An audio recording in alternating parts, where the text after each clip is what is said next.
Il faut croire à ses rêves, à son instinct et faire confiance aussi quand on est attentif et clairvoyant, attentif à la providence qui parfois vous tend la main.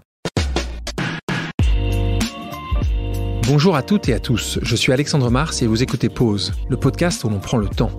Le temps de s'arrêter, le temps d'écouter, le temps d'explorer, le temps de rire. Merci de votre fidélité et d'être de plus en plus nombreux à nous rejoindre. Merci également pour vos retours et vos messages. Si ce podcast a du succès, c'est grâce à vous. Vous qui m'écoutez en voiture, dans les transports en commun, en faisant du sport ou encore avant de dormir. Afin que le plus grand nombre puisse également découvrir les histoires inspirantes de mes invités et leurs incroyables trajectoires de vie, j'ai besoin de vous.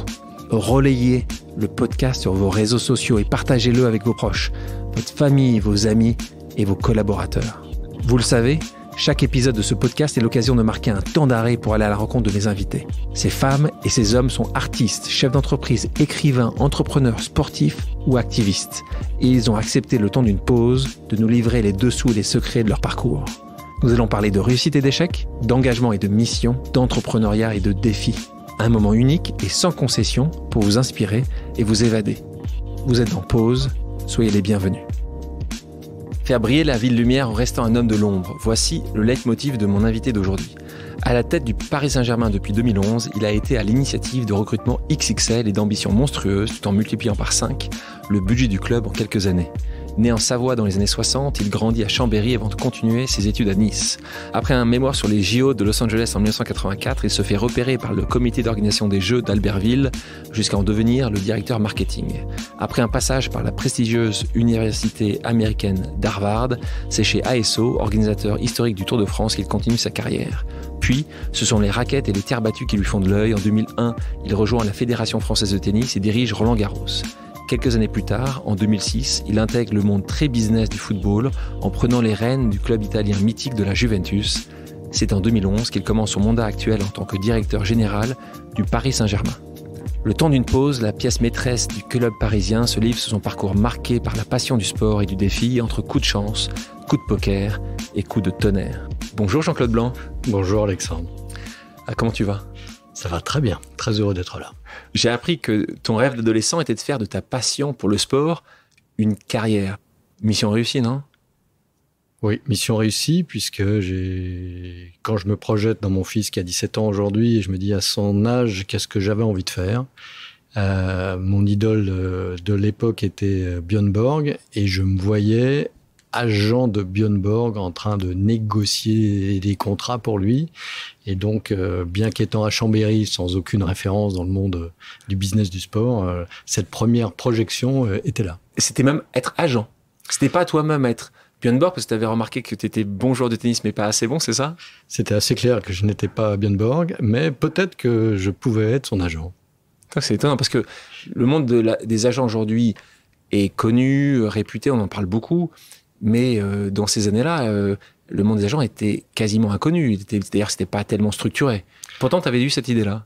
En fait, le premier qui a structuré ce métier, ça est un Américain qui s'appelle Mark McCormack, qui était l'agent des tennisman, des grands golfeurs. Et donc, je connaissais McCormack, pas personnellement, mais sa réputation. Et je me voyais être pour un McCormack. Je disais en introduction que tu es né dans les années 60, grandi à Chambéry, en Savoie.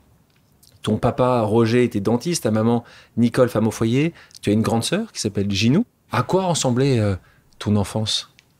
Une enfance heureuse, sportive, encadrée par des parents très proches de nous et rythmée par le sport, par le ski, par le tennis, qui étaient des sports familiaux et donc une enfance très heureuse, provinciale, studieuse mais sans plus et en tout cas souriante, sportive et très tournée vers les autres. Papa savoyard, maman originaire de Perpignan, mais elle était née au Maroc où ses parents étaient partis pour développer une ferme agricole.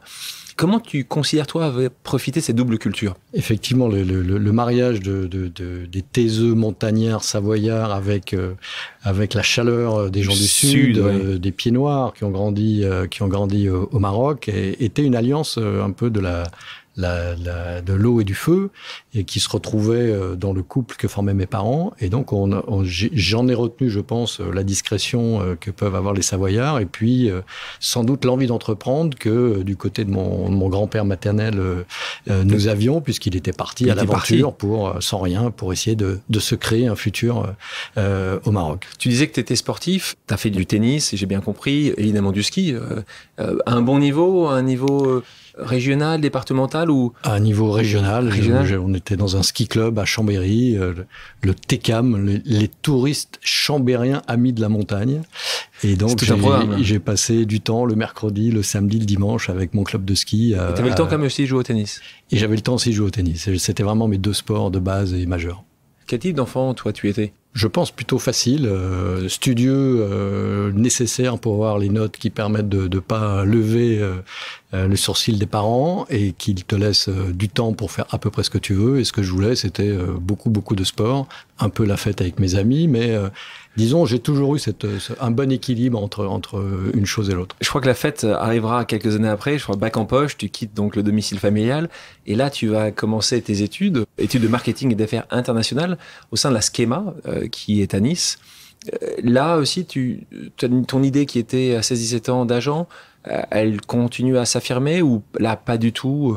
Je le vois plutôt comme ouvert sur les activités commerciales et en me disant si j'apprends à être très pointu dans certains métiers, peut-être que ces métiers-là, je pourrais les appliquer dans un univers qui me plaît et qui est le sport. Mais sans aucune connaissance du monde du sport à l'époque, mais quand même toujours drivé, même pendant les années d'études à Nice, par le sport, avec la présidence du bureau des sports. On a organisé plein de compétitions.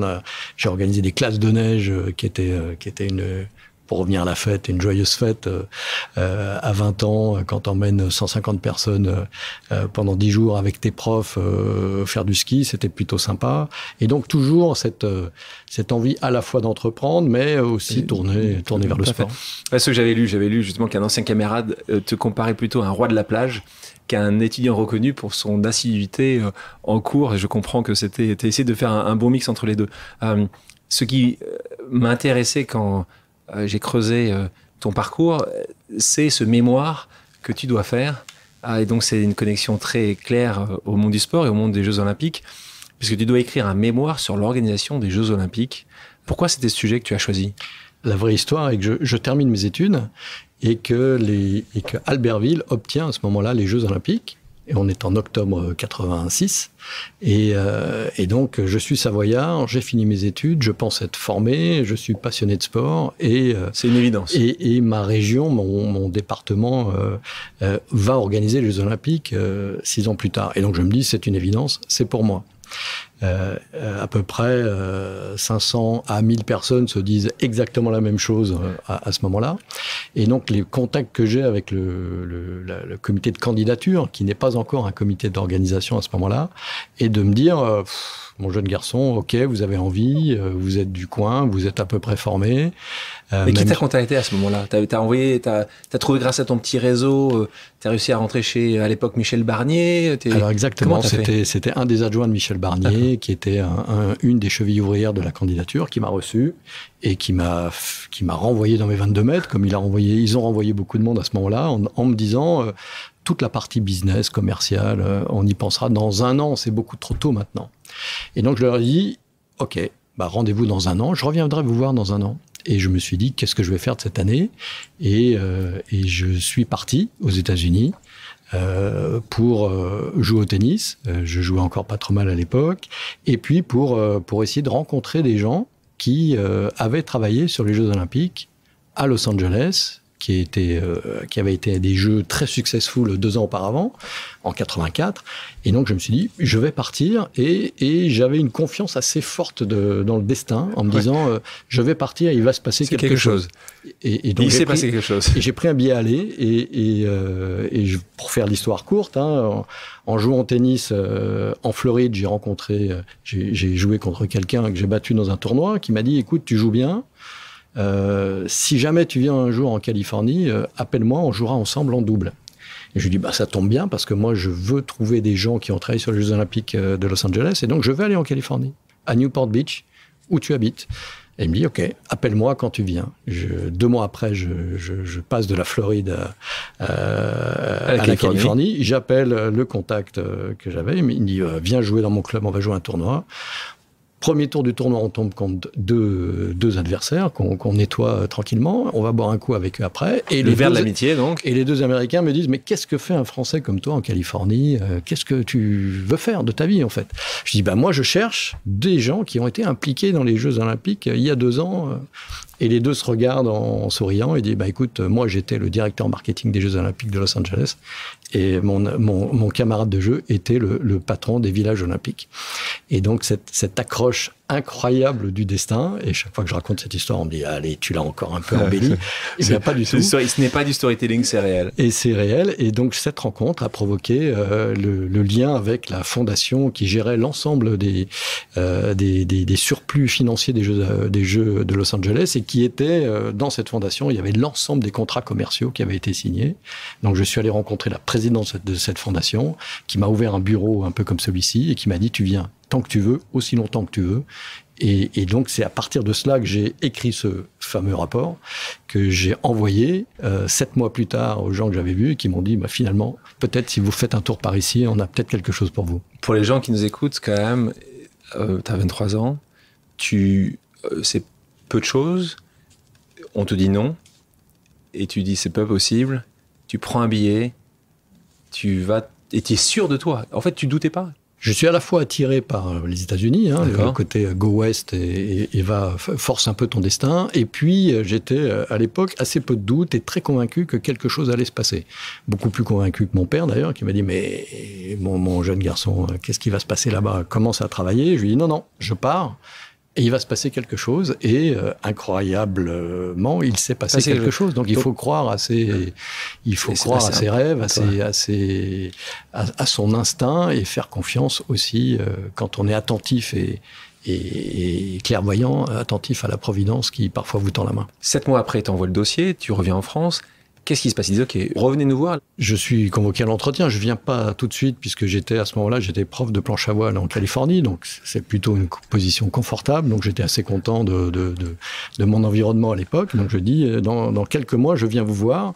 Je gagne un peu de temps, à la fois parce que l'environnement était agréable, et aussi parce que pour abattre une carte maîtresse au moment de l'entretien, je mets à profit ces 2 mois pour aller à Calgary, qui était à quelques mois de l'organisation des Jeux d'hiver. 1988. Et donc, je glane aussi pas mal d'informations en rencontrant les gens là-bas. Et quand je viens justement en savoir rencontrer quelqu'un qui s'appelle Armand Rodinger, qui a été mon premier boss et qui m'a embauché, il m'a dit, on était très impressionnés de votre rapport. Je lui ai dit, écoutez, regardez, il y en a un deuxième qui arrive. Il m'a dit, OK, c'est bon, vous commencez quand? Et donc, j'ai attaqué comme cela, à un moment où Jean-Claude Killy n'était pas dans l'organisation.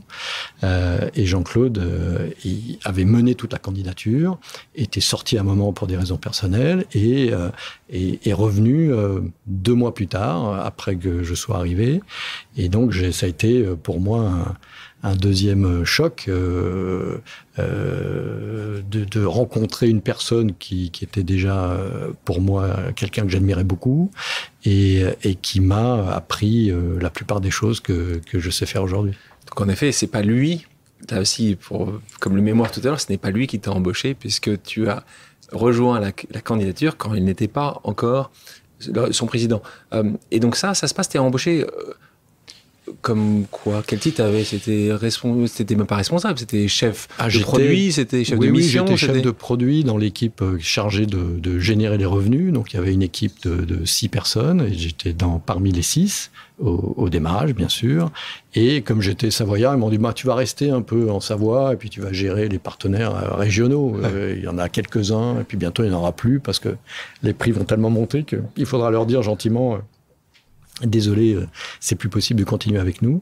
Et puis Jean-Claude Killy revient dans l'organisation, dans le comité d'organisation, et il dit, on va travailler avec des gens spécialisés, on va auditionner les grandes entreprises du monde du marketing sportif, et parmi ceux qu'on auditionne, il y a la société IMG, oui, qui a été formée par monsieur McCormack, qui a inventé ce business, qui a créé cette société, qui était vraiment une des leaders à l'époque, et le patron de McCormack en Europe est un Anglais, à l'époque, qui s'appelle Ian Todd. Et Ian Todd vient faire cette présentation pour pitcher, pour obtenir le fait de nous accompagner sur toute la recherche de partenaires pour les Jeux d'Albertville. Et Jean-Claude Killy dit, à la présentation, je veux que toute l'équipe soit là. Et on lui dit, il y a aussi un mec qui est en Savoie, là, qu'on voit pas souvent, là, parce qu'il vient d'arriver. Et Jean-Claude dit, sans m'avoir jamais vu, il dit, je veux tout le monde. Donc, le petit jeune de Chambéry, là, vous l'amenez. Et puis, il sera assis à la table avec nous pour auditionner. Et donc, je suis là. IMG Pitch, Yann Todd, qui est toujours un génie de ce métier, emporte l'adhésion de tous et devient le patron opérationnel de toute la levée de fonds pour générer des revenus sur les jeux. Trouver les sponsors, trouver les grandes marques qui vont venir vous accompagner. Exactement. Et il dit, à ce moment-là, toute l'équipe est à Paris et c'est ici que ça va se passer. On va impliquer Jean-Claude Killy, Michel Barnier qui vont être avec nous pour pitcher, pour pitcher, pour recevoir tous les plus grands chefs d'entreprise français. Et donc, j'ai été baigné. Des 2-3 personnes de l'équipe d'IMG Europe sont venues avec nous. Et on a formé un groupe qui a fait un travail absolument innovant, assez extraordinaire à ce moment-là sur le marketing sportif pour lever des fonds très importants pour l'organisation d'Albertville. La première rencontre en tête-à-tête avec Jean-Claude Killy, ça se passe comment ? Alors, c'est une rencontre multiple, puisque la première rencontre, c'est lors de cet entretien où IMG vient pitcher, où il y a un peu de monde autour de la table, et puis assez vite, on se retrouve à travailler avec les équipes d'IMG sur comment on va présenter les choses. Et donc, c'est plutôt du brainstorming, et c'est déjà au laser, c'est déjà précis, c'est déjà très professionnel, et c'est très impressionnant pour l'équipe très jeune que nous étions. Et puis après, Jean-Claude, il jauge au volume de travail, au résultat, à la précision, à l'investissement qui est fait. Et donc, c'est à force de, je dirais, travailler, peut-être un peu plus que les autres. Tu travailles beaucoup, je crois. Et moi, j'ai une question qui t'a posée, mais je ne connais pas ta réponse. Il t'a posé, pour te piquer un peu, la question suivante. Comment voulez-vous être un grand négociateur, Jean-Claude, si vous n'avez même pas été capable de négocier votre salaire, parce que tu n'avais pas un salaire très élevé? C'est vrai. Qu'est-ce que tu as répondu à ça? J'adore cette question. Tu réponds. Tu te souviens de ta réponse quand il te pose cette question? Je m'en souviens pas vraiment, mais je pense que c'est une très bonne question. C'est une très bonne question, mais je pense que même sans être payé, j'aurais travaillé de la même manière, puisque la mission, l'environnement, la qualité des gens autour de nous était telle que c'est vrai que à ce moment-là de ma carrière, en tout cas. L'argent est pas du tout un moteur, la passion. parce que la passion, l'envie et le fait d'apprendre est tellement fort que tu te dis, à la limite, si je devais payer un peu pour faire mon boulot, peut-être que je le ferais. Pour tous les jeunes qui nous écoutent, est-ce qu'avoir 24 ans était un sujet? C'était pas un sujet pour moi, et en fait, c'est pas ça qui est important. Il faut pas que ce soit un sujet pour ton boss, en fait. Et la chance que j'ai eue, et qu'on a eu toute cette équipe qui travaillait pour les Jeux, c'est d'avoir des boss, Jean-Claude Killy, Michel Barnier, qui chargeaient la barque, et tant que ça livrait, ils continuaient à charger, que tu aies 24 ans, 30 ans, 50 ans, et ils n'avaient pas peur de faire confiance à des jeunes. Parfois une confiance, pas aveugle, mais une confiance forte, puisque moi je me suis retrouvé parmi mes missions, il y avait l'organisation des cérémonies d'ouverture et de clôture, et ça s'est passé où après une présentation des entreprises, on mangeait un sandwich avec Jean-Claude Killy au bar du coin à l'avenue Franklin Roosevelt entre deux présentations. Et il me dit, je suis embêté parce qu'on travaille avec Jean-Jacques Hano pour la cérémonie d'ouverture. Il me demande plein de choses. Il faut que j'ai un relais entre moi ou entre lui et l'organisation parce que il y a plein de questions qui méritent d'être résolues rapidement. Et je lui dis, moi ça m'intéresse parce qu'à Los Angeles, j'ai regardé le sponsoring et j'ai regardé les cérémonies d'ouverture et clôture qui étaient absolument phénoménales. Et il m'a dit, si ça vous intéresse, est-ce que vous pouvez le faire en plus de votre boulot de recruter des entreprises? J'ai dit, j'avais aucune idée. J'ai dit, mais bien sûr, je pense que je peux le faire. Et donc, il m'a confié les cérémonies d'ouverture et clôture sur ce déjeuner-là. Alors, il me donne pas toutes les clés, bien sûr, parce qu'il est pas loin. Michel Barnier est pas loin non plus. Mais il faut faire le lien d'abord avec Jean-Jacques Hano, que finalement, on ne va pas choisir. Suite au travail qu'on a fait, on n'est pas forcément resté très proche avec Jean-Jacques Hano, mais et après on se retourne et on trouve la pépite Philippe de Coufflet qui n'a jamais fait un spectacle à l'époque de plus de 15 danseurs sur scène, sur une petite scène qu'on est allé voir avec Jean-Claude et Michel Barnier. Et donc, au-delà de me confier à moi la responsabilité de coordonner cela, la folie ou la prise de risque, on va l'appeler plutôt comme ça, Jean-Claude, il est plus dans la prise de risque calculée que la folie, c'est de dire, on va confier à un metteur en scène qui a 28 ans, qui a jamais fait de spectacle de plus d'une dizaine de danseurs, on va lui confier la plus grande scène du monde, et puis de faire un spectacle... Devant 1 milliard de personnes. Devant 1 milliard de personnes. Et pour un jeune que j'étais à l'époque, c'est cette lucidité, cette prise de risque, cette envie d'innover, de faire des choses que les autres n'ont jamais fait, qui va du parcours, du tracé de la piste de Bellevarde, sur la face à Val d'Isère pour la descente, qui est une prise de risque très importante, jusqu'au choix de Philippe de Coufflet.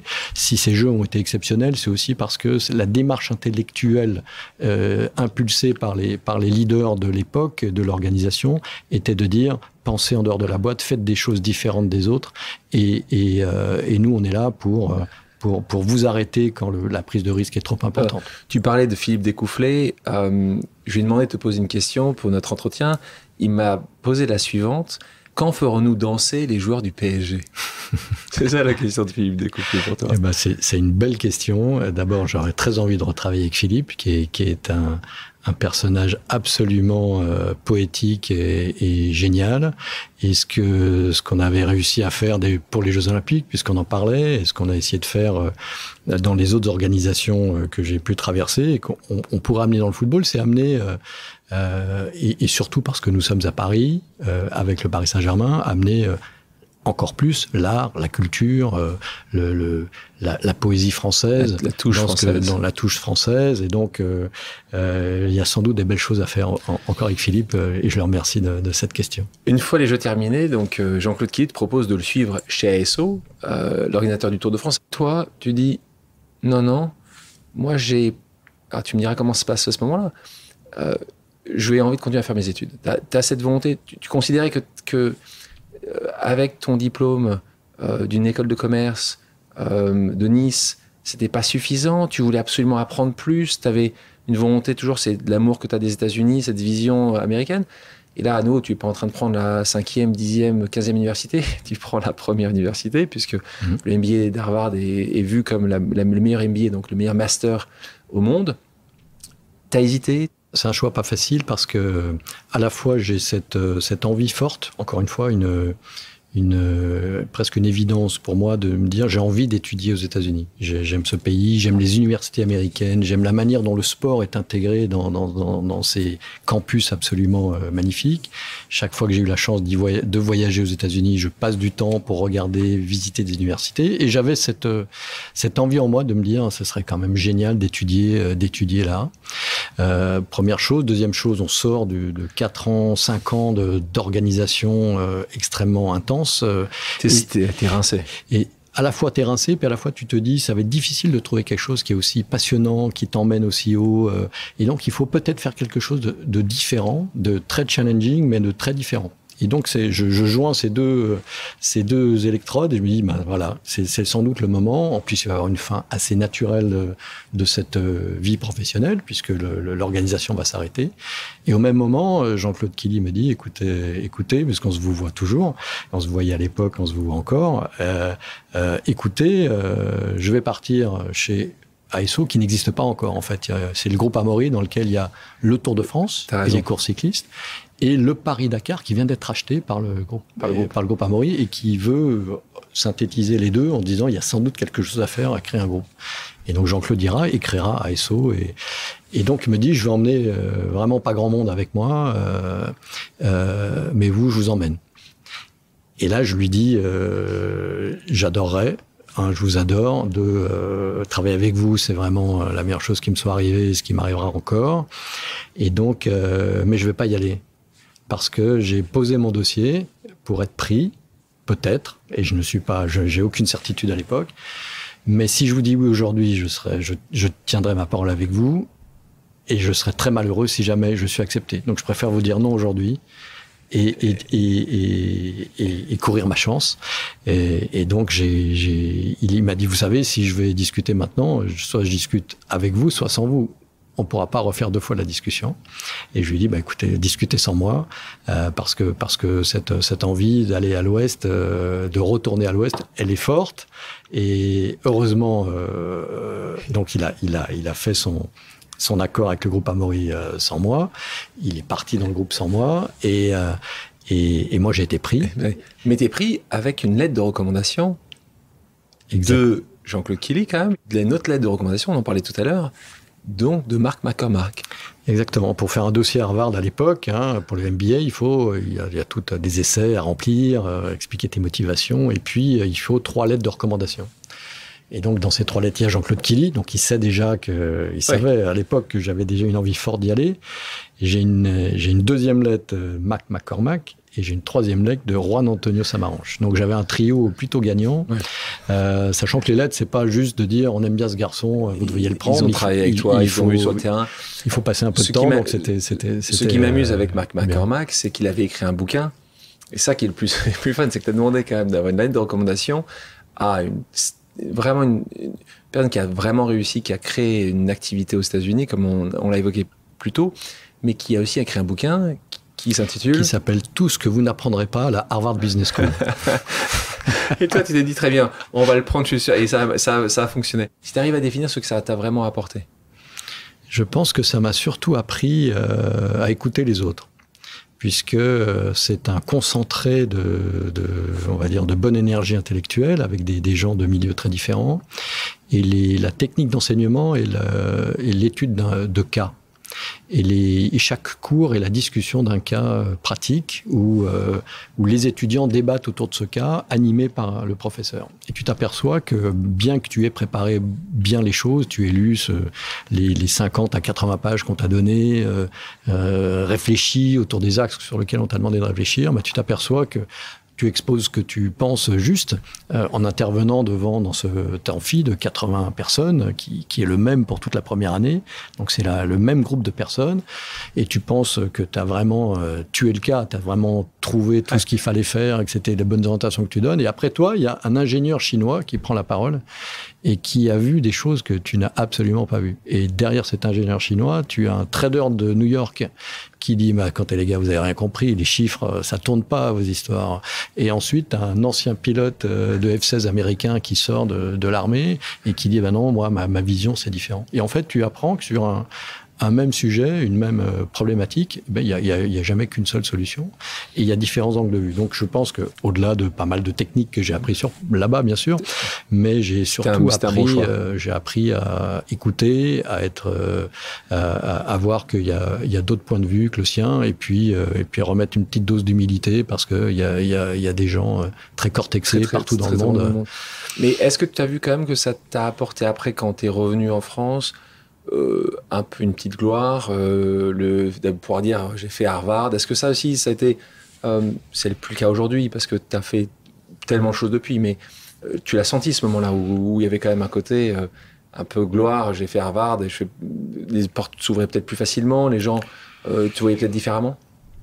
En fait, non. Parce que je suis retourné travailler avec les mêmes personnes avec qui je travaillais avant, exactement à l'endroit où ils m'avaient proposé de venir 2 ans plus tôt. Peut-être qu'ils te payaient peut-être un peu plus cher grâce au diplôme. Je ne sais pas, mais en tout cas, pour juste clore ce chapitre, sur l'élégance de Jean-Claude Killy, quand je lui ai dit « je ne pars pas avec vous maintenant, parce que j'ai ce rêve chevillé et j'espère que ça va fonctionner », il a eu l'élégance de dire « écoutez, je vous garde la place pendant 2 ans.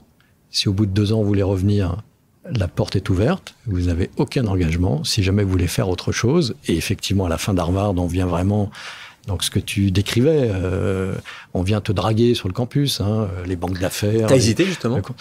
J'ai hésité.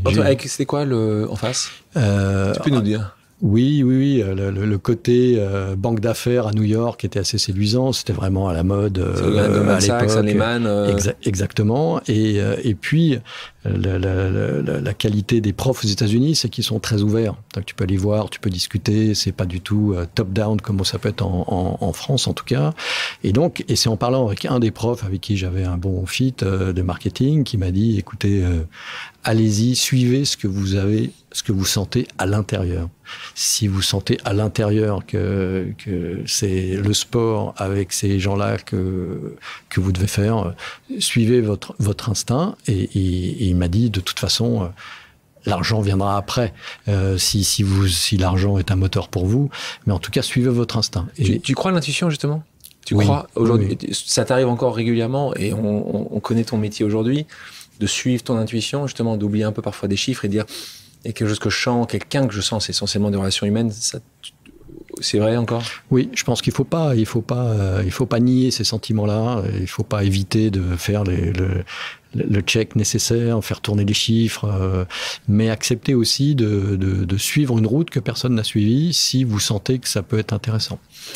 Toi qui recrutes beaucoup de collaboratrices, de collaborateurs, les diplômes sont importants pour toi ? Je suis attentif à ça, puisque ça valide en tout cas une capacité de travail, à emmagasiner beaucoup d'infos, à restituer des choses, et donc j'y suis attentif, mais je suis très attentif au caractère des gens. À la bienveillance, aux qualités humaines, qui sont difficiles à faire passer dans un entretien d'une demi-heure, 1 heure. J'essaye de détecter. Parfois, je suis pas très bon. Mon radar, il marche pas toujours. J'ai l'impression d'avoir en face de moi des gens super bienveillants en me disant ça va bien marcher. Et puis, je m'aperçois après qu'ils sont beaucoup moins bienveillants que je l'avais imaginé. T'es un peu bisounours, ça encore aujourd'hui ? Je revendique une naïveté où je crois ce que les gens me disent et je crois ce que les gens me montrent. Et je suis parfois déçu, mais je donne toujours une confiance plutôt totale, 100%, et après on peut que descendre. Paris Saint-Germain, c'était à l'époque à peu près 90 millions d'euros de chiffre d'affaires, un club avec des structures moyennes dans une ville phare. Aujourd'hui, on en a fait ce qu'on essaye de démontrer, une marque mondiale, dans une ville toujours phare, et donc on est passé à environ 700 millions d'euros sur cette saison qu'on vient de boucler. On revient sur la porte qui est ouverte encore pendant 2 ans. Jean-Claude Killy te reçoit. Tu rentres pour faire quoi quand tu rentres à ce qui est devenu ASO ? Alors je reviens, je suis directeur général adjoint d'ASO. Qui est le bras droit, donc. Je suis le bras droit de Jean-Claude et d'Alain Kschentowski qui a suivi Jean-Claude dans toutes ses aventures, et donc je continue à apprendre avec des professionnels chevronnés qui ont déjà vu beaucoup de choses dans le sport, qui sont straight to the point. On perd pas beaucoup de temps, on va à l'essentiel. On a un grand bureau un peu comme celui-ci où on a nos bureaux sans aucune cloison, les uns à côté des autres, on s'entend téléphoner, on travaille ensemble, et donc c'est une opportunité pour ceux qu'on a envie d'inspirer, et dire choisissez bien vos patrons, c'est-à-dire choisissez bien les boîtes dans lesquelles vous bossez quand vous avez le choix, mais choisissez aussi les gens pour qui vous allez travailler. Et quand vous avez des gens qui sont pas bienveillants et qui vous feront pas confiance, etc., acceptez de prendre des gens qui prendront des risques avec vous, parce que vos efforts doivent être visibles, ils doivent être récompensés, ils doivent être aussi perçus par les gens qui peuvent vous donner des choses en plus. Et donc, bien choisir son boss, c'est aussi important. Pendant que tu es un des patrons d'ASO, se passe une crise, tu en auras vécu quelques-unes dans ta carrière, on en parlera d'autres plus tard, qui est la crise Festina, on est en 1998, pour ceux qui ne s'en souviennent pas, c'est certainement le premier grand scandale public, en tout cas du dopage, qui devient, on en avait beaucoup parlé pendant des années, des décennies même avant, le dopage dans le cyclisme. Là, une équipe entière est décimée, le directeur général du Tour de France est mis en examen. Comment ça se passe ? Je le vis de l'intérieur, puisqu'on est tous sur le Tour. C'est l'événement phare d'ASO, le vaisseau amiral de toutes les organisations sportives que l'on développe. Et on sent la crise se développer jour après jour. En fait, ce qui est étonnant, c'est que ça se passe. La France gagne la Coupe du Monde de football 98 le samedi soir, et le dimanche, nous sommes à Dublin pour le grand départ du Tour de France. Et la crise commence le dimanche, avec une première voiture de l'équipe Festina qui se fait arrêter avec des produits à l'intérieur.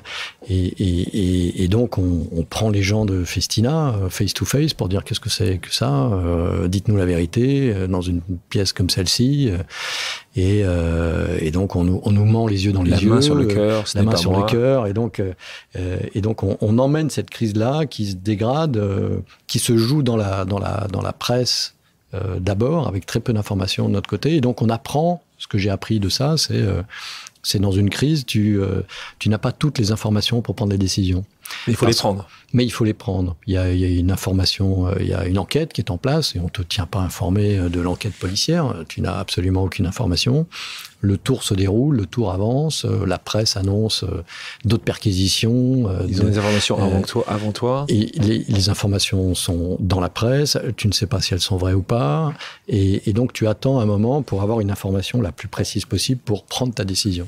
Et l'information, on l'aura pratiquement une semaine plus tard, quand le directeur sportif de l'équipe Festina, pendant son interrogatoire par la police, avoue avoir organisé un système de dopage dans l'équipe. Et donc son avocat sort sur le perron du commissariat et dit « mon client a dit cela ». Et donc à ce moment-là, on a des éléments factuels pour prendre une décision pour, dans un premier temps, exclure l'équipe Festina du Tour de France. Tu penses que tu aurais pu faire les choses différemment ? Là, sans avoir l'information, tu parles justement, tu prends des décisions sans avoir toutes les informations. Tu penses que la présomption d'innocence qui existe aurait pu peut-être être vue différemment ? Tu penses que tu aurais dû exclure l'équipe dès le départ ? Non, je ne pense pas. Impossible. D'abord, on a beaucoup de respect, et j'ai beaucoup de respect pour les sportifs, et donc il ne faut pas sanctionner des sportifs sans avoir de certitude. Et donc c'était notre fil rouge. Et puis, par contre, quand tu as des informations précises, on va dire confirmées par des sources officielles, là, tu as la main pour prendre des décisions. Il faut avoir le courage de les prendre. On l'a fait. Et puis, comme tu l'as dit, ça nous a aussi appris que, puisque le Tour de France a failli ne pas arriver à Paris, on a une tribune dans le Monde qui disait le Tour de France doit s'arrêter. Et donc, ça a lancé la machine médiatique pour dire, mais finalement, pourquoi ne pas arrêter le Tour maintenant ? Et puis, on verra, ils verront l'année prochaine s'il faut le reprendre. Et donc, on a lutté pied à pied pour ramener le Tour à Paris, pour le terminer. Et ce qui s'est produit. Et puis, on a géré derrière pour redémarrer l'institution. Et ça nous a aussi montré que, et en tout cas à moi, que quelle que soit la solidité de l'institution pour laquelle tu travailles, que tu portes, que tu penses absolument indestructible, eh bien tout est très fragile. Et dans ces moments-là, ton crédit pour prendre des mauvaises décisions est très limité. Tu peux prendre quelques mauvaises décisions, mais tu peux pas en prendre beaucoup. Et si tu prends une série de mauvaises décisions dans un moment de crise comme cela, l'institution, aussi forte qu'elle a, peut disparaître. À un moment ou à un autre, Jean-Claude Killy quitte ASO pour des raisons en fait on va dire divergence stratégique, politique à l'époque. Et là, est-ce que c'est vrai qu'on te propose de le remplacer ? C'est vrai. T'hésites pas ? J'hésite pas. Et je dis non. Non, je dis non tout de suite. Et on me repose la question le lendemain en me disant non, mais je comprends que tu dises non parce que vous êtes liés, parce que c'est ton père spirituel, parce qu'il y a longtemps que tu travailles avec lui. Mais réfléchis, c'est une décision sensée. Une fois que tu auras dormi, tu me diras. Qui te demande ça ? C'est le patron du groupe Amaury à l'époque, le directeur général du groupe Amaury, qui veut me convaincre de rester et de prendre la main. Et donc je lui redis non le lendemain. Et il me dit d'accord, donc je vais chercher des remplaçants. Et un jour il me rappelle 3 mois après, puisqu'on avait pris l'engagement avec Jean-Claude de tenir la maison jusqu'à ce que nos successeurs soient recrutés. Ce que nous avons fait pendant plus de 9 mois, et on a géré d'ailleurs pendant ce temps-là la crise du Dakar. Bien sûr, qui était une autre grande crise. Menace terroriste, alors qu'on savait qu'on partait quelques mois plus tard. Et le jour où le directeur général, Jean-Pierre Courcol du groupe Amaury, il m'appelle, il me dit voilà, j'ai les 3 contrats de vos 3 successeurs sur mon bureau. Si tu me dis oui aujourd'hui, je ne les signe pas. Et donc, je lui ai dit 3 mois après, mais écoute, tu peux les signer sereinement, je partirai le jour où Jean-Claude quittera cette maison. Là, toi, tu rejoins la Fédération française de tennis. Donc, on est en 2001. Et là, tu deviens responsable, entre autres, de Roland-Garros, du tournoi de Roland-Garros, de l'Open de France, du Master de Paris-Bercy, des rencontres de la Coupe Davis. Là, c'était aussi, on revient sur ceux que tu nous as dit au départ, l'agent de Björn Borg. Là aussi, tu dis, la boucle est bouclée. Fan de tennis que tu es, tu te retrouves à un endroit qui est assez unique dans le sport. Oui, c'est mon sport de base, le tennis. C'est un de mes 2 sports de base. Donc, je viens, et on parlait de ma maman, femme au foyer, mais élue de la fédération en Savoie, présidente du département de Savoie pour associatif, donc. Associatif, voilà, bénévole pour le développement de la pratique du tennis en Savoie, le relais local de la Fédération française de tennis. Elle jouait bien, maman ? Elle jouait pas mal. Et donc, je viens dans un sport que je connais, que j'aime, je connais bien les acteurs, et puis je viens parce que Christian Bim, qui est président de la Fédération française de tennis, à l'époque me recrute et a envie de réorganiser la fédération autour d'un poste de directeur général qui n'existait pas à l'époque, pour couvrir à la fois les activités de la fédération et l'activité du tournoi, pour pas qu'il y ait un cerveau droit organisation du tournoi, un cerveau gauche fédération. Il veut une seule entité pilotée par la même personne. Et donc là, pour la première fois, t'es le boss. Et là, je suis le boss, et donc... on n'est jamais vraiment le boss, on est toujours quelqu'un qui est toujours notre boss, on le sait. Exactement, là, il y a toujours un président, il y a toujours des actionnaires à qui il faut rapporter, et le reporting up fait partie du job, mais je suis... en tout cas, je suis sans Jean-Claude Killy, avec qui j'ai travaillé plutôt une quinzaine d'années pour la première fois. J'avais reçu ici Amélie Oudéa-Castéra, ancienne donc directrice générale de la FFT, actuelle ministre des Sports. Elle m'avait dit, et je vais la citer, prendre la question du développement, de la vitalité de nos clubs, essayer de reconstruire un vrai pipeline sur le haut niveau, faire de nos actifs que sont Roland-Garros, le Rolex Paris Master, des tournois magnifiques avec une vraie innovation, une vraie élévation de l'expérience spectateur-joueur. C'était des défis fabuleux. Toi, quels étaient tes défis ? Qu'est-ce qui était important pour toi à ce moment-là ? On parle aujourd'hui d'un manque de génération. On n'a plus de joueurs français qui sont dans le top 10, dans le top 20. Toi, à l'époque, c'était différent. Quels ont été les défis que tu as aimé le plus à avoir pendant cette période président de la Fédération française de tennis ? Alors la partie haut niveau, développement du haut niveau, et donc détecter les talents et les faire émerger, et puis une fois qu'ils sont établis, continuer à les entraîner, à les accompagner pour qu'ils délivrent, non seulement qu'ils soient dans les 100 meilleurs mondiaux, mais qu'ils soient dans les 10 et qu'ils gagnent les grands tournois, et peut-être Roland-Garros.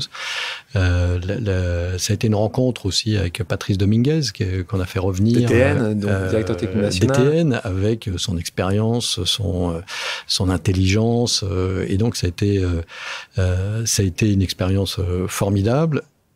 Il faut du temps pour ça. C'est-à-dire que c'est pas en 2 ans que tu juges un DTN. Tu parles de temps long, c'est ça ? C'est un temps long, et c'est pratiquement pas sur une génération, mais en tout cas, ce que tu mets en place sur la partie sportive de haut niveau ne va pas délivrer des résultats comme ça peut l'être sur l'événementiel, où tu te dis, on va commencer le tournoi.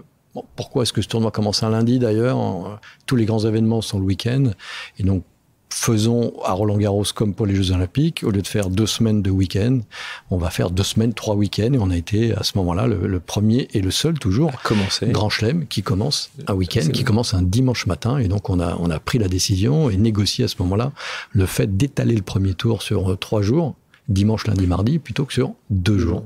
Tu restes jusqu'en 2006 à la fédération, et puis tu finiras quand même par troquer ses raquettes pour le ballon rond. C'est une rencontre, Johan Elkann, donc héritier Agnelli, qui contrôle donc l'empire Fiat et bien d'autres choses, Ferrari et autres, qui te propose, alors ça, explique-nous. Tu es français, tu parles italien ? À l'époque, absolument pas. Tu n'es donc pas italien, il te rencontre, tu n'es pas dans le football. Qu'est-ce qui passe par sa tête, par la tête de la famille, pour dire, tu sais quoi, tu vas nous rejoindre ? Alors ça se passe par étapes. D'abord, il y a une rencontre fortuite. Plutôt fortuite. Hein. C'est quoi plutôt ? On retrouve le destin, on se trouve dans un dîner commun, un dîner où il y a beaucoup de gens, et par hasard, parce que la maîtresse de maison se trompe dans le plan de table, et pense que l'Italien important, qui est sans doute le petit-fils de Gianni Agnelli, c'est cette personne-là qu'elle place en évidence à côté d'elle. Et elle s'aperçoit pas qu'en fait, le grand jeune homme discret qui fait assez peu de bruit depuis le début de la soirée, en fait, c'est lui la personne importante. Elle s'est trompée. Et on se trouve tous les deux à côté, en bout de table, et ce qui permet de partager sur le sport, sur les valeurs du sport. Alors, je suis à Roland-Garros à ce moment-là, et sur l'expérience. Tu citais Amélie qui parlait de l'expérience du spectateur, chose qu'on sait très bien faire, qu'on savait et qu'on sait encore très bien faire à Roland-Garros, faire passer un moment absolument inoubliable autour d'une émotion sportive.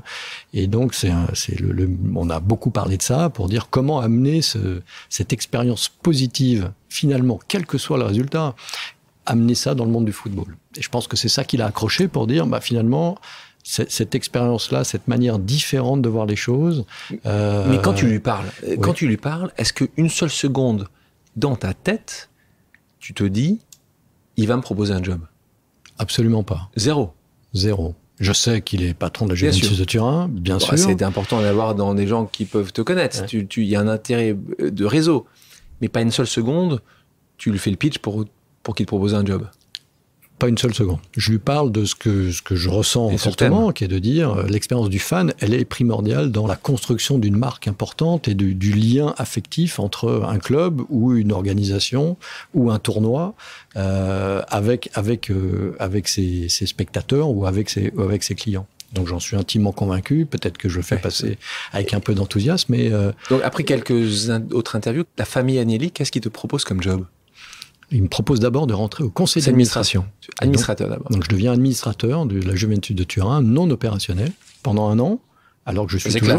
Très classe, ça. Je suis toujours directeur général à la Fédération française de tennis, et donc je fais une dizaine de voyages dans l'année à Turin pour être au conseil d'administration qui se passe en italien. Comme tu l'as dit, je le parle pas, et très peu. Donc c'est pas une souffrance, mais c'est pas évident. Et donc toi, quand tu interviens peut-être pas au départ, je pense, tu t'écoutes beaucoup. La première fois que tu es intervenu, tu l'as fait en anglais, je suppose, ou... Je l'ai fait en anglais, plutôt sur un sujet que je connais bien, qui est le stade et l'expérience spectateur. Et puis je vois bien que les gens me regardent en me disant c'est un homme de John Elkann, on va l'écouter poliment, et puis de toute façon c'est pas un opérationnel, donc on va faire à peu près ce qu'on veut derrière. Et donc cette expérience au board, elle est intéressante. C'est la première fois que je suis administrateur. Le club est coté en bourse à la bourse de Milan, donc il y a un code, des codes assez importants à connaître. Donc expérience passionnante d'administrateur, mais vraiment un observateur très lointain de ce qui se passe dans le club, puisque quand tu es au board, par définition, tu ouvres pas le moteur pour regarder ce qu'il y a dedans. Et donc là, combien de temps après?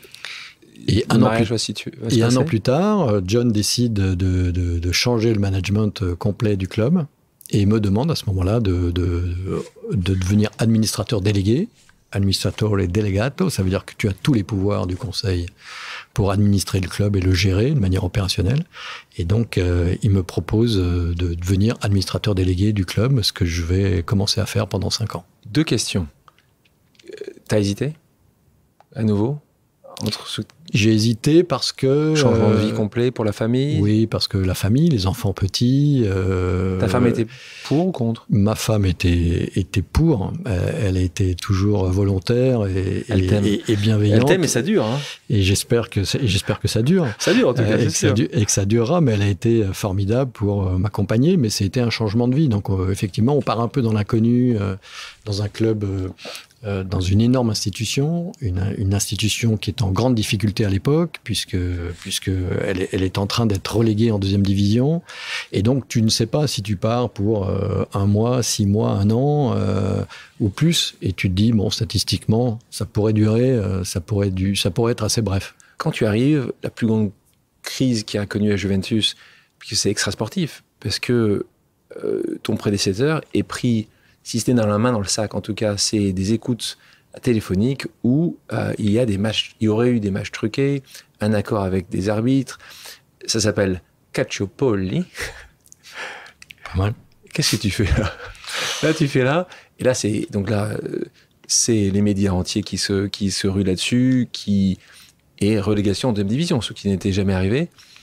Tu le vis comment, ça? T'as un garde du corps, ta vie est exposée, comment tu le vis? Alors, j'arrive en connaissance de cause, puisque le scandale a déjà éclaté. Quand j'accepte de devenir administrateur délégué, je sais que la sanction sportive va tomber sans que personne imagine que cette sanction-là soit une relégation en deuxième division. Donc, c'est pas du tout dans le scope des... c'était certainement quelques nombres de points en moins, c'était... Bon, voilà. Et pas à ce point-là. C'était le seul club, d'ailleurs, des 4 clubs qui ont été à l'époque, c'est le seul club qui a une rétrogradation en division et 29 points de pénalité. Donc non seulement on te met en deuxième division, mais on dit bah là, en deuxième division, tu vas commencer le championnat avec moins 29. Et pour être sûr que tu ne remontes pas tout de suite. Et donc, moi je suis nommé le 29 juin. Je recrute Didier Deschamps entre le 29 juin et le 10 juillet. J'ai encore mon bureau à Roland-Garros. On fait notre premier rendez-vous là-bas. Et puis le 14 juillet tombe la sanction où on est à peu près préparé pour tout, sauf pour ce qui vient d'être décidé, c'est-à-dire tu vas en deuxième division et tu démarres avec moins 29 points. Et donc là, c'est une déflagration. C'est une déflagration médiatique, déflagration pour la marque Juventus. On parlait de construction de marque, la marque est vraiment à terre. Déflagration économique, puisque le club n'est absolument pas équipé pour vivre une diminution des revenus à ce point-là, en division 2. Que provoque la deuxième division. Et donc, il a fallu... on parlait tout à l'heure du crédit très faible de mauvaises décisions que tu as dans un moment de crise. Et c'est vraiment un moment où j'ai senti, dans les 100 premiers jours, que d'abord, c'était très difficile. Tu m'as demandé d'être sincère, et donc je le dis, c'était une période très très dure, mentalement, physiquement, pour tenir tout cela. Et puis tu as vraiment l'impression de te dire que si tu prends 2 mauvaises décisions de suite, l'affaire est pliée. Et l'affaire est pliée, c'est-à-dire que tu peux, sur une institution qui a plus de 100 ans, amener... Qu'est-ce que tu veux faire de plus? Déclarer la faillite du club. Hein, quasiment.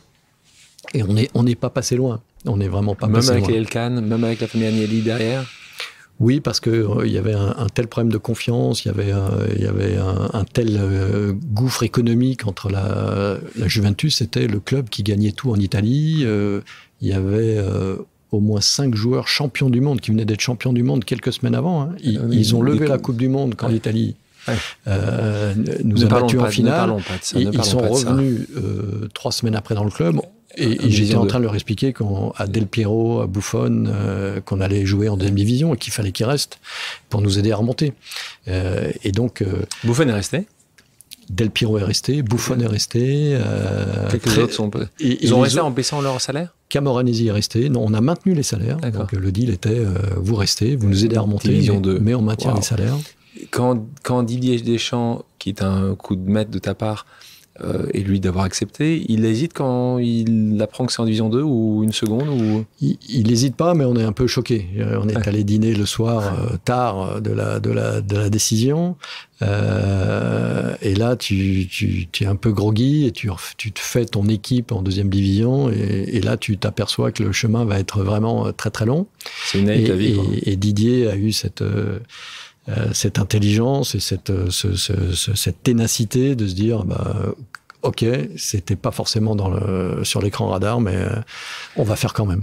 Ces années-là se passent, vous remontez finalement tout de suite. Après ces 5 années, la famille vient te voir pour avoir une discussion avec toi pour là donner cette présidence. Tu avais été en plus président après à quelqu'un de la famille. En fait, c'est ça qui s'est passé?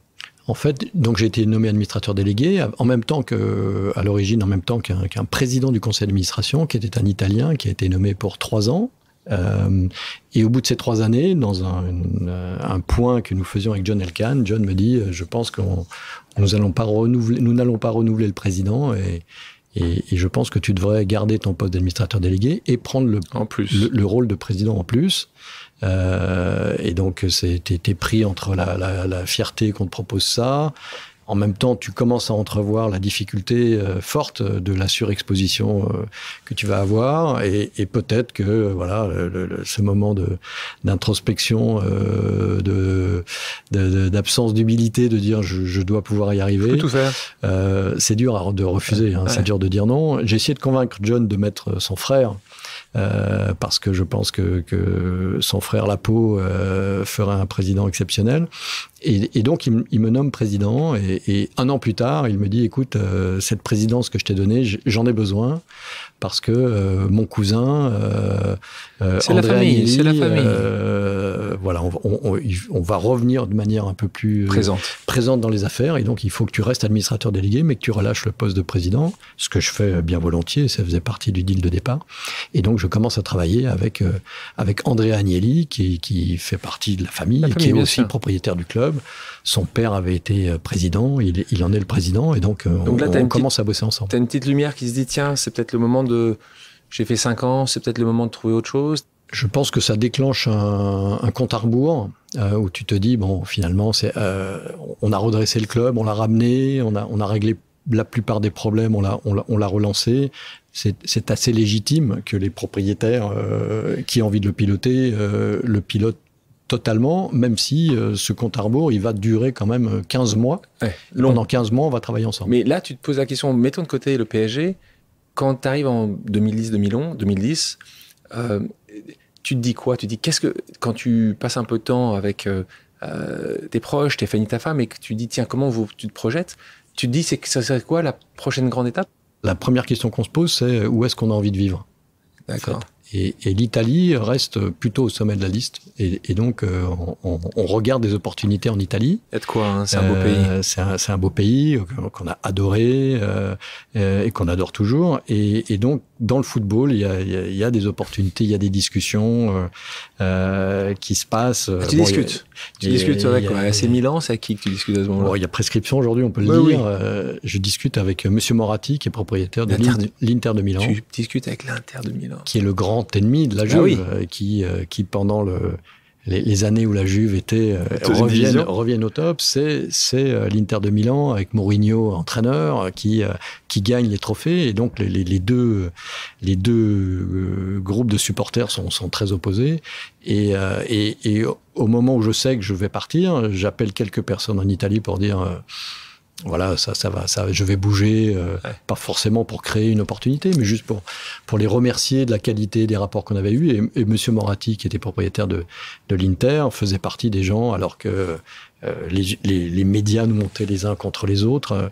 On avait toujours vraiment une relation de gentleman entre nous. Et je l'appelle pour lui dire, écoutez, voilà, c'était un plaisir de travailler à distance ensemble. Et je pense qu'on a bien géré cette animosité entre les deux clubs. Et il m'a dit, écoutez, Jean-Claude, venez boire le café avec moi à Milan. Et donc, on a parlé pendant assez longtemps de l'opportunité de rejoindre l'Inter de Milan. À la fois risqué pour lui, parce que c'est l'ennemi qui vient. C'est l'ennemi qui vient, à la fois risqué pour moi, parce que j'avais déjà pas tous les supporters de la Juve à l'époque derrière moi. Donc, si j'ai les Juventini contre moi et les Interistes qui sont pas pour, ça va faire du monde quand même qui... tu te balades pas tout seul, quoi, dans les rues. Voilà. Et donc, à la fin, on n'est pas allé au bout, mais dans cette réflexion, pour répondre à ta question, c'est le premier critère, c'est où est-ce qu'on a envie de vivre. Et le deuxième, c'est qu'est-ce que j'ai envie de faire de ma vie? Est-ce que j'ai envie de continuer dans ce monde-là? Et la réponse était plutôt oui, plutôt encore du football, après avoir touché à pas mal d'autres sports. Si on peut faire durer un peu la danse dans cet univers-là, ce serait plutôt pas mal. À quel moment ça se passe, la marque d'intérêt du PSG?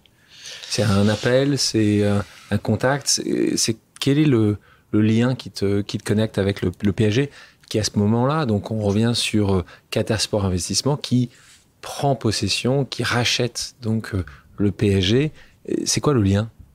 Alors, le Paris Saint-Germain vient d'être racheté par Qatar Sport Investment. Il vient de choisir Leonardo pour être le directeur sportif, le pilote sportif.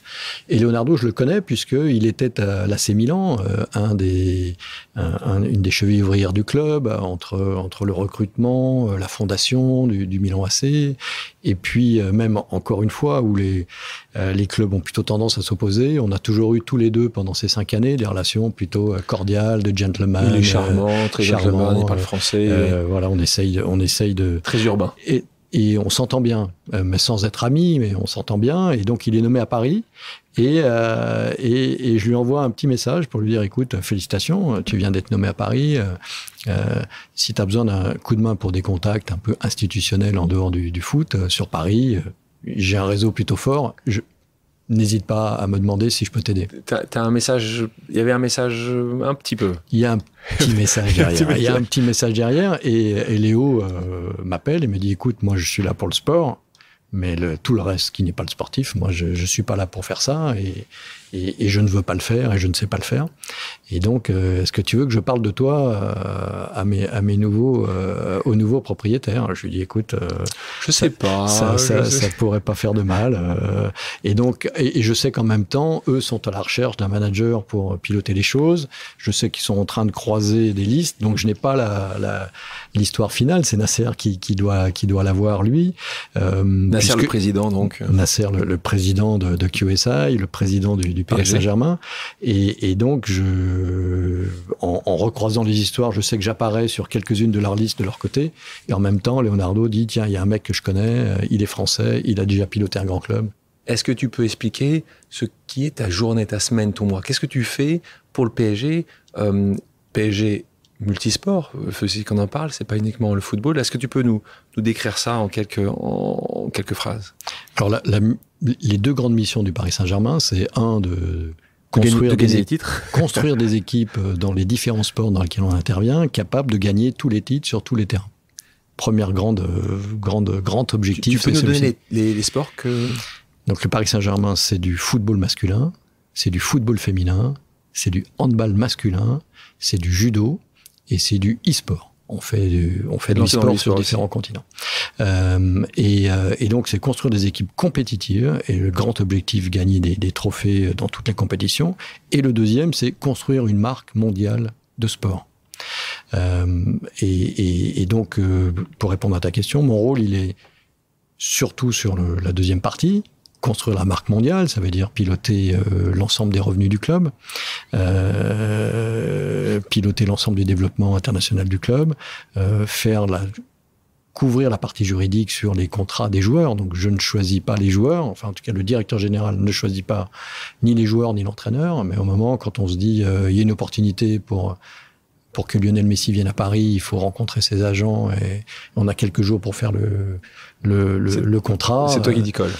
C'est moi qui me retrouve en face des avocats du joueur. C'est toi qui vas parler aussi budget? Je gère la partie budgétaire, je gère toute la partie fair play financier qui a été un sujet important pour nous. Moins maintenant, moins. Et donc c'est tout sauf la partie sportive qui est quand même le cœur atomique, la pile atomique d'un club de football. Mais en tout cas le directeur général et en tout cas ce que je fais, je fais tout sauf gérer les joueurs, l'entraîneur et le quotidien du sportif qui est géré par le directeur sportif. Est-ce que tu peux nous rappeler quel était le budget du PSG quand tu es arrivé et le budget du PSG aujourd'hui? Alors, le Paris Saint-Germain, c'était à l'époque à peu près 90 millions d'euros de chiffre d'affaires. C'était un club de football, on va dire, de haut niveau, en Ligue 1, qui avait peu gagné, sauf à la période Canal+, donc 90 millions d'euros. Un club, on va dire, avec des structures moyennes dans une ville phare. Et donc aujourd'hui, on en a fait ce qu'on essaye de démontrer, une marque mondiale dans une ville toujours phare. Et donc on est passé de 90 millions d'euros à environ 700 millions d'euros sur cette saison qu'on vient de boucler. Les actionnaires sont heureux? Il faut leur demander, mais je pense que c'est sur la valorisation du club. Hein, c'est une acquisition je pense qu'ils ont acheté. Oui, parce qu'ils ont acheté quoi, 50 millions? On va dire une fourchette entre 50 et 100 millions. Et la dernière valorisation du club qui est sortie, c'est plutôt entre 3,2 milliards et 3,5 milliards. 11 ans dans le football, c'est comme si tu avais vécu 1000 vies, 1000 crises, 1000 victoires, 1000 défaites et 1000 remises en question. Je pense que la prochaine étape, c'est sans doute une étape où il y aura un peu plus de temps pour moi. Ça fascine en même temps que ça interpelle ces montants des contrats. Tu commences à passer, vous commencez au PSG à passer en signant Pastore, je crois que c'était en 2011, 2012, tu commences à signer de plus en plus de grands joueurs jusqu'à l'événement Neymar, puisque c'est là où tu commences à avoir des montants qui sont considérables. Vous arrivez à prendre Neymar à Barcelone, 200 millions. Comment ça se passe à ce moment-là? Là, vous rentrez dans la cour des grands. C'est une année où vous avez Neymar et Kylian Mbappé, qui est déjà un joueur exceptionnel, mais un peu plus jeune. Là, tu sens tu changes de dimension, vous changez, le PSG change de dimension dans les yeux des gens, dans la presse, dans les joueurs. Comment tu le sens à ce moment-là?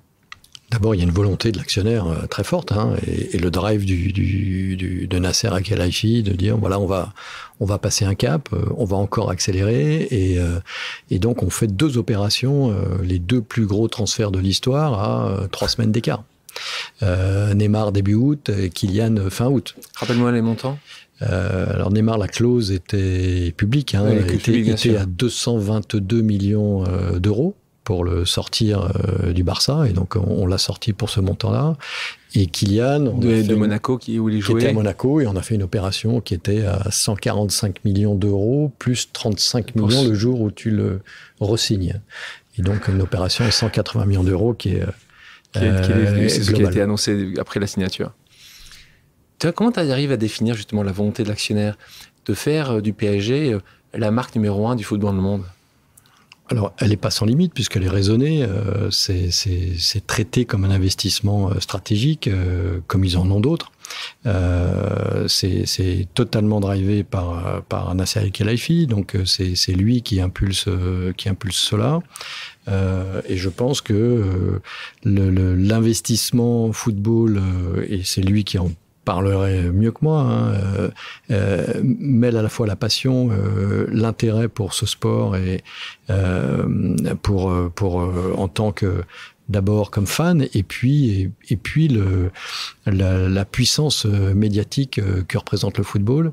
Après, je vais pas faire des géopolitiques avec toi, et je veux pas trop sortir sur ce terrain-là, mais je pense que parmi les investissements faits, le Paris Saint-Germain est sans doute dans les bons, compte tenu de la valorisation formidable qui est celle du club aujourd'hui. Parce qu'une question qui avait été posée il y a quelques années de ça, c'est voilà, 2022, il y a risque en 2023 peut-être qu'il y aura moins de volonté de développer le PSG. J'ai l'impression que ça ne va pas se passer comme ça. On est en train de construire et de livrer un centre d'entraînement absolument extraordinaire que l'on construit avec Jean-Michel Wilmotte à côté de Paris, et qui va être livré dans un an, en juin 2023. Mais c'est un actif, tu pourrais le revendre quand tu vois le prix qui a été racheté, le Milan AC, quand tu vois les prix qui commencent à être remis aujourd'hui. Tu l'as vu avec Chelsea, on le voit avec Newcastle, on voit qu'il y a quand même un actif fort. Ça pourrait être aussi un sujet. Tu ne crois pas du tout que ça sera un sujet, ça ? Alors j'ai zéro indication dans ce sens-là. Ça va pas dans ce sens-là. Et je pense que l'envie de construire pour longtemps à Paris a été affirmée plusieurs fois par Nasser. On parle de Neymar. Moi, ce premier, tu parles de 222 millions. Ce qui nous intéresse aussi, c'est de savoir un peu les coulisses. C'est Leonardo, directeur sportif de l'époque, qui t'en a parlé. Ils sont tous aussi compliqués, les contrats que tu vas devoir signer. Est-ce qu'il y en a des plus simples? Il y a toujours des petites clauses. Raconte un peu comment ça se passe. Alors, on peut pas rentrer trop dans le détail, puisque on n'a jamais trop communiqué là-dessus, donc on va. Mais comment ça se passe? On va pas commencer aujourd'hui, mais en fait, c'est pour avoir fait beaucoup de discussions de contrats, de joueurs, de transferts, tu t'aperçois que bien que tu aies des choses assez standards que tu vas répéter chaque fois, il y a toujours des surprises.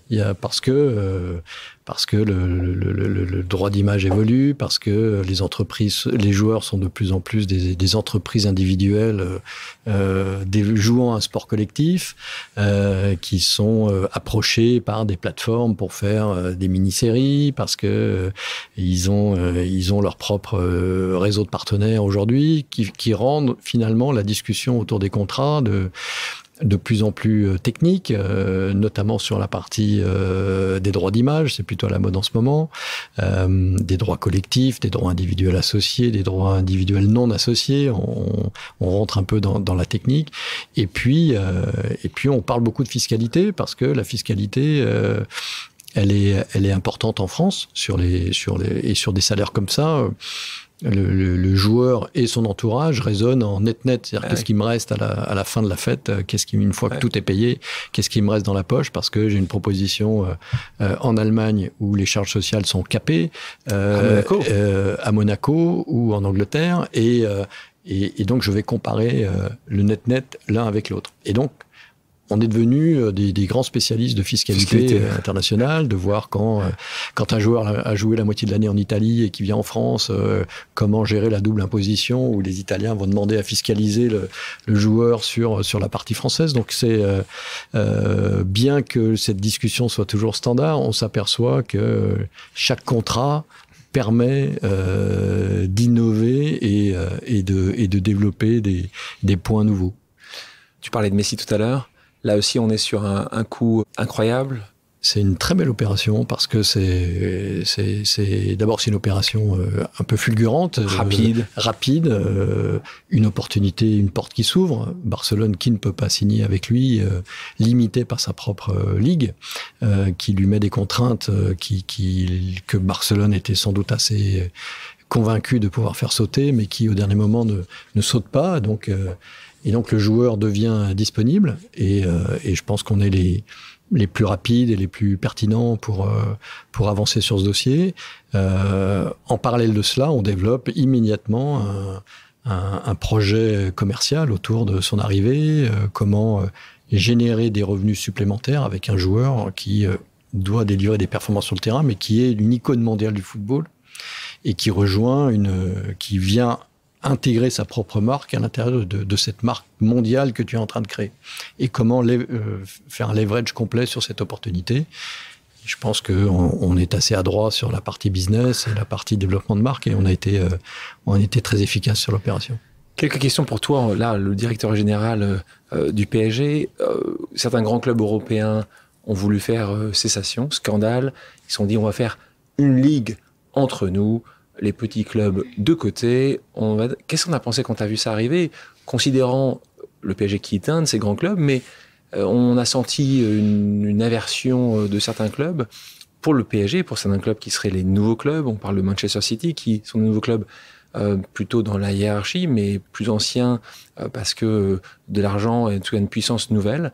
Comment toi tu t'es positionné par rapport à ça? Comment tu as trouvé ça? Est-ce que tu penses que c'est fini? On a l'impression que c'est jamais vraiment fini, que tu as toujours 2-3 clubs qui espèrent toujours arriver à faire un coup de Trafalgar. C'est un vieux débat depuis que je suis dans le football. Ça fait presque 17 ans maintenant. La ligue fermée, la Super League, c'est un marronnier qui revient chaque fois où finalement le modèle entre le partage des revenus entre les clubs et l'UEFA sur comment est-ce qu'on partage les revenus de la Ligue des Champions. C'est toujours une négociation commerciale plutôt discrète derrière des rideaux, mais qui est une négociation de gros sous. Et la menace que les clubs ont vis-à-vis de l'UEFA est de dire si vous n'êtes pas assez généreux, attention, on va le faire tout seul. Et donc à chaque négo, le chiffon rouge est agité sur un concept de ligue fermée à l'américaine. Et ce qui est assez drôle, c'est que ce sont les clubs historiques qui l'ont porté. C'est quand même ceux qui nous accusaient, nous, les clubs récents. Real de Madrid. PSG, 50 ans. Bayern de Munich. Et en fait, ce sont les plus historiques qui ont essayé de casser le modèle. Et qui a sauvé finalement le modèle en respectant l'institution qu'est l'UEFA, en disant on ne peut pas sortir d'un historique de l'histoire du sport en Europe tel qu'il a été construit avec des montées, des descentes, des qualifications au mérite. Finalement, c'est le Paris Saint-Germain, encore une fois l'idée par Nasser Al-Khelaifi dans ce rôle-là, et le Bayern de Munich. Et c'est ce qui a fait pencher la balance du bon côté. Non, mais là, pour la première fois, on est passé pas loin quand même. Il y a le chiffon, mais pour la première fois, c'est vrai. C'était vraiment, vraiment pas loin. On parle de l'UEFA. Tu penses donc juste sur ce sujet-là, tu penses que ça va encore revenir dans 6 mois, dans 1 an? Tu penses que tu as un petit groupe qui... Parce que là, c'est allé assez loin. Des attaques, c'est allé avec des procès potentiels. Donc là, on est allé un peu plus loin que d'habitude, j'ai l'impression. Alors, je ne pense pas que ça reviendra, même si certains continuent à réfléchir, à s'agiter un petit peu, parce que la Ligue des Champions, dans son format qui va évoluer, dans la mécanique de revenus qu'elle génère, est tellement importante aujourd'hui que de dire je crée un événement concurrent qui va lutter contre ça pour peut-être un jour le remplacer, je pense que ça fonctionne plus. C'est trop tard. La machine est trop grosse, trop lancée et trop efficace pour que quelque chose le remplace. Le nouveau calendrier de la Ligue des Champions, t'en penses quoi? Je pense que c'est une bonne chose. C'est une évolution. C'est une évolution. C'est une évolution. C'est un peu tôt pour juger si c'est mieux ou pas. Il y aura plus de grands matchs de gros clubs parce que c'est ce qui crée la valeur, c'est que les gens ont envie de voir, tout en maintenant la possibilité pour un club qui est champion de Slovénie de tracer sa route jusqu'à une demi-finale s'il le peut.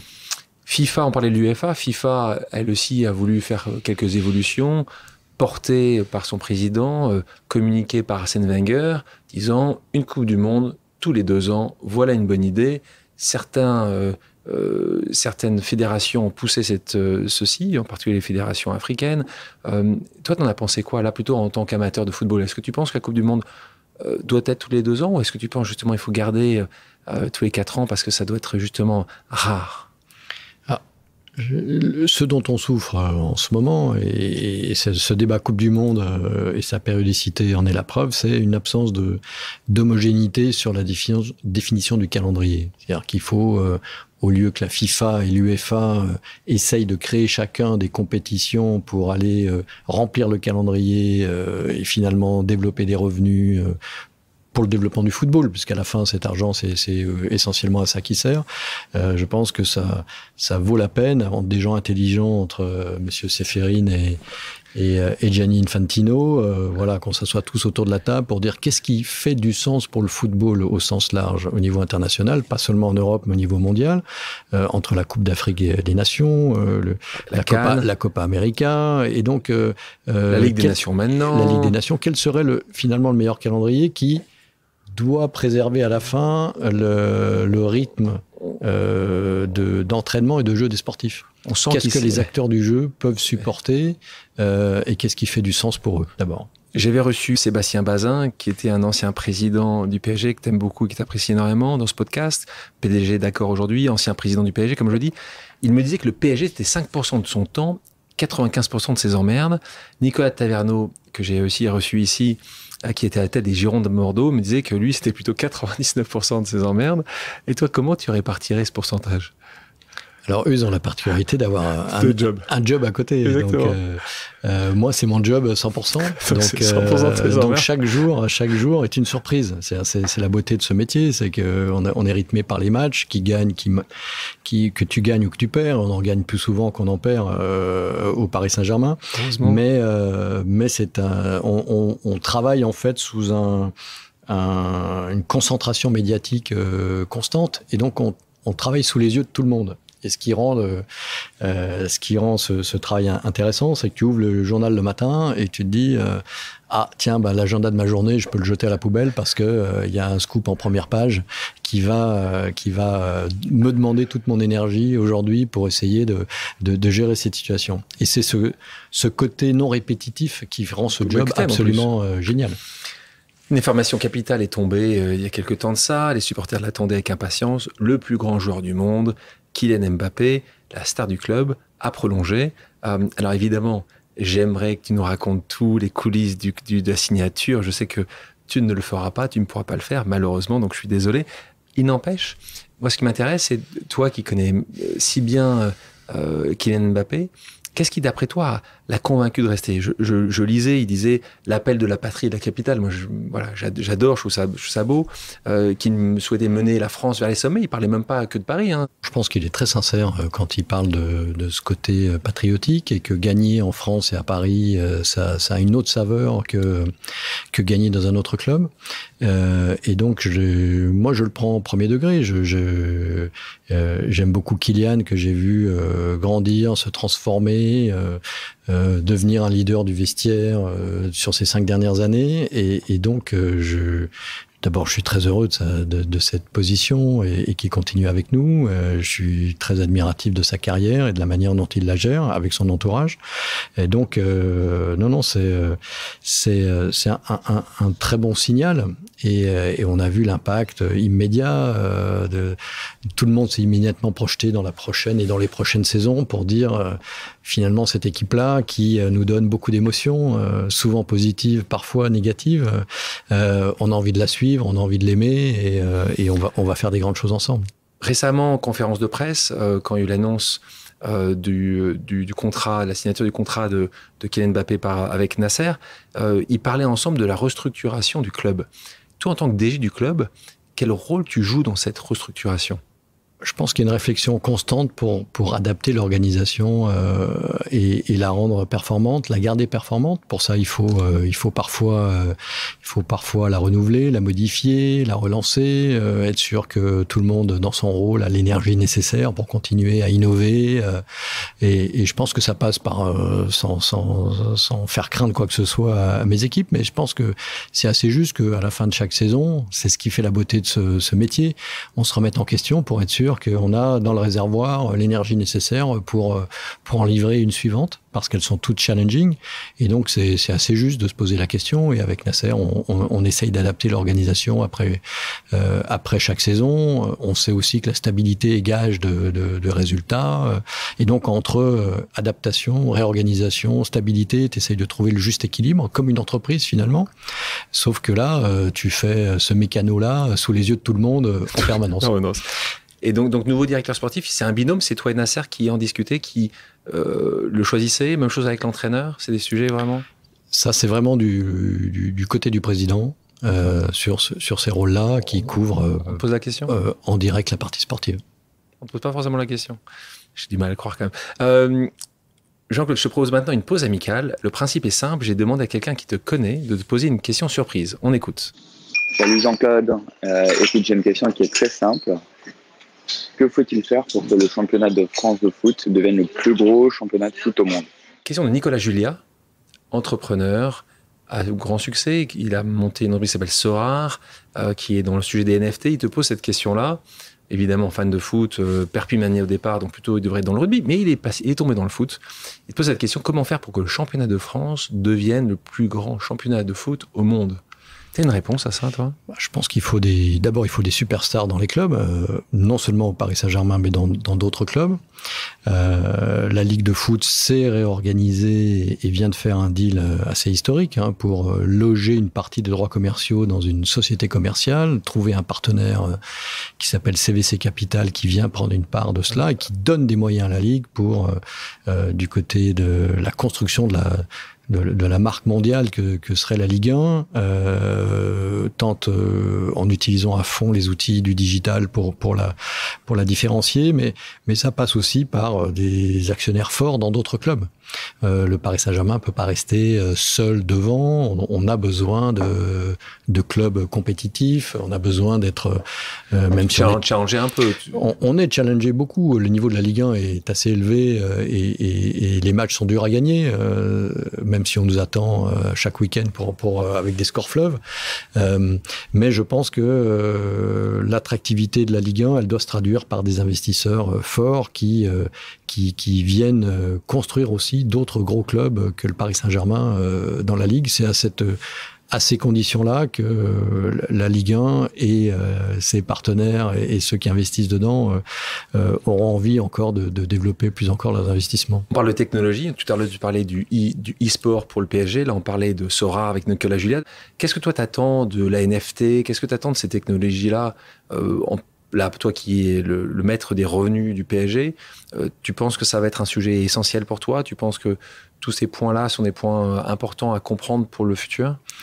Alors, il faut être en veille et effectivement, étant une marque en avant et plutôt leader, on est approché souvent en premier par ces entreprises-là qui utilisent le sport totalement ou en partie pour développer leur business et leur notoriété. Notre rôle, il est de ne pas nous tromper. On sent qu'il y aura des gagnants et des perdants dans ces nouveaux business-là, et on a envie de se marier avec les bons modèles et les bons partenaires. En même temps, le secteur est tellement nouveau que il n'y a pas d'acteur vraiment établi et que tu vas devoir faire des choix. Et donc, ces choix, tu le fais basé sur la connaissance que tu peux avoir de la technologie, le radio, le X-ray que tu fais passer au fondateur, en te disant, lui, il est plutôt plus cortexé que les autres, donc il a plus de chances de réussir. Parce qu'à un moment, dans tout ce qui est métaverse, dans tout ce qui est NFT, on va devoir choisir des partenaires privilégiés et ne pas se tromper. En tout cas, on est en veille et on a envie d'être à l'avant-garde sur ces nouveaux territoires. Question à nouveau d'un de tes amis, notre pause amicale, on l'écoute. Ouais, mon cher Jean-Claude, t'es pétri de talent, tu es que gentillesse, t'es accessible, enfin bon, t'as tout ce que j'aime, quoi. Et en fait, quand je pense à toi, je pense au chapitre de ta vie. Je pense à celui des Jeux Olympiques avec Jean-Claude Kelly. Je pense à la Juventus de Turin. À chaque fois, tu as laissé ta trace. Maintenant, ça fait presque 10 ans que tu laisses ta trace vraiment différemment au sein du Paris Saint-Germain dans un poste ô combien difficile dans lequel tu as sûrement pas suffisamment de remerciements. Et donc, je voudrais savoir, c'est quoi ton nouveau chapitre? Puisqu'il y a forcément un nouveau chapitre. Tu n'as peut-être pas décidé la date, mais bien sûr qu'il y en aura un. J'espère avec moi, d'ailleurs. Je t'embrasse, bye. Merci Sébastien d'abord de ces gentilles paroles et de ces tendres pensées que je te retourne avec bien volontiers. Il y aura un nouveau chapitre bien sûr parce que 11 ans dans le football c'est comme une vie de chat, hein. C'est comme si tu avais vécu 1000 vies, 1000 crises, 1000 victoires, 1000 défaites et 1000 remises en question. Je pense que la prochaine étape, c'est sans doute une étape où il y aura un peu plus de temps pour moi, un peu plus de temps pour mon épouse et mes enfants, un peu moins de week-end sur la route, passer dans des stades et un peu plus avec ceux que j'aime. Donc voilà, l'objectif c'est ça, c'est sans doute d'avoir plus de temps pour les siens et pour soi-même, chose que le football, qui est une maîtresse terrible, ne te permet pas et te vole ces moments privilégiés avec ta famille et tes amis. Donc la prochaine étape sera sans doute une étape où, sans rattraper les moments perdus, parce qu'ils sont vraiment, ils n'ont pas été repoussés. Quand tu avances en âge, tu te dis, au début, tu dis, ah ben non, les vacances que je peux pas faire, on les fera une autre fois. Et aujourd'hui, tu t'aperçois que les vacances que tu n'as pas faites, que les enfants sont grands, la signature de Neymar, de Messi, de Mbappé, de tous ces joueurs, ça se passe l'été. Le nombre de vacances avec les copains où tu as laissé tout le monde en plan et t'es reparti, tu les calcules plus. Et donc, ces moments, ils sont perdus. Et donc, tu as envie d'en perdre maintenant le moins possible, et donc de trouver une mécanique peut-être qui te permet justement d'avoir plus de temps pour toi. Je vous propose maintenant une pause musicale. Jean-Claude, quelle est la chanson culte? Alors, je vais faire un clin d'œil à un de mes amis qui est Pascal Obispo. C'est laquelle? Et je vais dire, il a une chanson qui s'appelle Eléa, qui est le nom de ma fille, et donc on va dire que ce sera ma chanson culte pour aujourd'hui. Pas mal, on va en écouter un extrait. Les gens tous les jours qui m'appellent, mais toujours pas de nouvelles de toi. Maintenant, on va passer à quelques questions d'ordre personnel. Est-ce que tu es prêt? Oui. Ton joueur de foot favori? Buffon. Buffon. De tous les temps, c'est Buffon. Là, c'est le joueur ou c'est la personne? C'est la personne. Ouais. La question était ouverte. Donc, oui, non, mais ça va bien. Donc, je réponds top of mind, Gianluigi Buffon. Ton tennisman préféré? Björn Borg. Un match de foot qui te reste en tête? S'il y en avait un. La finale perdue de Ligue des Champions. Donc 1-0, Bayern de Munich. But de Coman. Ouais, but. Joueur formé au club. Oui. Allez, avançons. Un match de tennis qui t'a marqué? Borg McEnroe, Wimbledon. Finale. La personne qui t'a le plus inspiré dans la vie? Jean-Claude Kelly. Facile. Easy one. Easy. Ton club de foot préféré à l'adolescence? L'AS Saint-Étienne. L'AS Saint-Étienne? Chambérien. Tu aurais pu prendre Lyon? Écoute, je partais en bus de Chambéry c'était la grande épopée des Verts. Ouais, t'as grandi aussi avec cette épopée-là. J'aurais pu citer Rocheteau comme joueur mythique pour moi. Premier League, Rocheteau. Et donc c'était la grande époque de Saint-Étienne. Et donc j'allais dans le COP de Saint-Étienne en bus de Chambéry. Et donc voilà, Saint-Étienne. Ton livre de chevet? L'homme qui voulait vivre sa vie, Douglas Kennedy. Ta plus grande peur? Ne pas passer assez de temps avec ceux que j'aime. Quelle est la destination idéale pour faire une pause? Une destination où il y a du vent, du kitesurf, et donc Darla au Maroc. Terre Maroc. Passons à un petit jeu d'association d'idées. Le principe est simple. Je te dis un mot et tu me dis la première chose à laquelle il te fait penser. Je commence. Ça va être facile. Hein, regarde. Je te dis PSG. Tu me dis Kylian Mbappé. Et donc, il va être content, Kylian. Si je te dis échec. Rater des moments avec ceux que j'aime. Si je dis Savoie. Mes racines. Perpignan. Pyrénées. Racines de cœur, mais moins vécues. Une enfance petite, donc moins ressentie que la Si je te dis Nasser El-Khelaifi. Mon boss. Si je te dis Juventus. Un monument italien. Si je te dis, ça va t'amuser celui-là, Javier Tebas. Un ami qui ne nous veut pas du bien. Si je te dis Jeux Olympiques. Un événement exceptionnel. Si je te dis Kylian Mbappé. Sans doute le meilleur joueur du monde pour les années qui viennent. Si je te dis Benzema.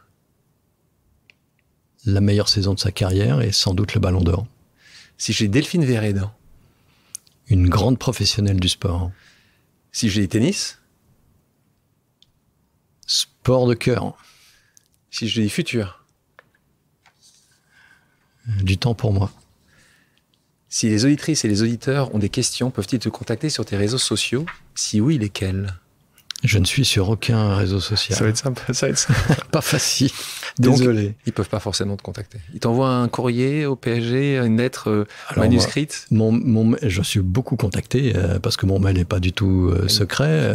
Il est très facile à trouver. Et donc, il y a beaucoup de gens qui m'écrivent et j'essaye de répondre à tout le monde. C'est pas que des fans, mais dans un rôle exposé comme celui-ci, le côté transmission, le côté aide, on a vu que au cours de l'entretien qu'on a été souvent aidé, que la chance a frappé quelquefois à la porte. Et donc la chance, c'est peut-être aussi envoyer un mail à quelqu'un qui vous répond et qui vous donne un conseil, une indication, un stage ou un coup de main. Tu risques d'avoir pas mal de demandes. Attention. Jean-Claude, merci d'avoir accepté mon invitation. Merci beaucoup, Alexandre. Merci à toutes et à tous d'avoir pris le temps de faire une pause avec nous. J'espère que l'émission vous a plu, inspiré ou fait réfléchir. Si c'est le cas, je compte sur vous pour le partager avec vos proches, laisser un commentaire et mettre la note de 5 étoiles sur les plateformes d'écoute. Si vous voulez me suggérer des invités ou simplement me faire part de retours, vous pouvez me contacter via LinkedIn en tapant Alexandre Mars ou bien m'écrire à l'adresse suivante, le podcast pause@gmail.com.